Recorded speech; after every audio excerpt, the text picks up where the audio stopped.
Would I invest in a flood zone? 100%, because not all flood zones are created equal. So if you're looking at Brisbane specifically, one of the best tools you can use is the Brisbane City Flood Map, interactive flood map. So all you need to do is Google Brisbane flood map, and typically the first link that pops up is the flood awareness online. It's an interactive flood map. So basically what you do is you put in the address of the property that you're researching, and it'll come up with all the flood history and predictive flood maps as well. So just click a few things and then you're in. So what you need to do is just select the property that you're researching. Let's say we go for 7 Leith Street in Virginia. Okay, that's probably one of my most recent searches. As you can see, it pops up. So how do you read this map? On the right-hand side here, you've got a few definitions. So river flooding is unlikely, creek flooding, high likelihood, storm tide flooding, unlikely, overland flow, likely. Okay, so it looks a little bit alarming, but let's dig in a little bit further and see exactly what it means. So the next thing I want to do is look at layers. So what am I looking at? I'm looking at historical flooding. So in the flood map here, you can see that the council has recorded the last 3 major floods, which is the 2022 flood, 2011 flood, and the 1974 flood. Now, you can almost forget about the 1974 flood because that's like 50 years ago. What I'm really focusing on is the 22 and 11 flood. More so on the 22 flood, because the 2011 flood, if you actually research it, the properties that were flooded in 2011, it wasn't a natural disaster per se. It was a result of the government opening up the dam too much and actually letting too much water that resulted in floods.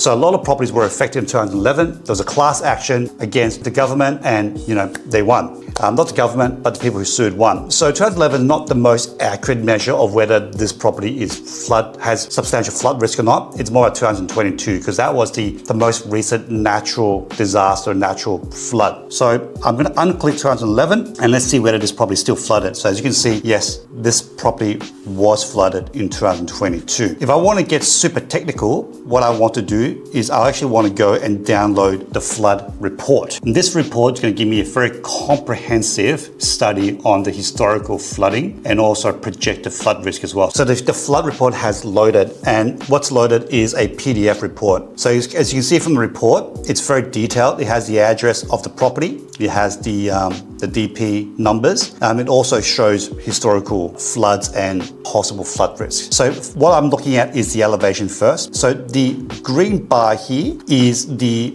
highest and lowest point of the actual property. Okay, so the lowest point is 3.6 meters above sea level and the highest point is 4.9 meters above sea level. In 2022, flood reached 5.1 meters. So basically the entire block or the entire land was flooded back in 2022. Okay, so that's a historical flood. So what are the chances of it flooding again in the next 100 years? Well, there's a 20% chance that floods will reach 4.8 meters, which means the majority of the property will be underwater. There's a 5% chance that there's a flood risk of 5.2 meters. So the entire site is going to be flooded. There's a 2% chance that flood levels go up to 5.5 and a 1% chance that flood level goes above. And there's a 1% chance that flood levels go above up to 5.6 meters. So basically there is a more than 20% chance that the property will be flooded in the next 100 years that covers the entire site. So you can see here, so that's a combined reading for it. So this property does have flood risk going forward. Here's another table with a little bit more sort of technical summary of it. Where are the floods coming from? It basically tells you where the floods are coming from. The main source of it is going to be the creek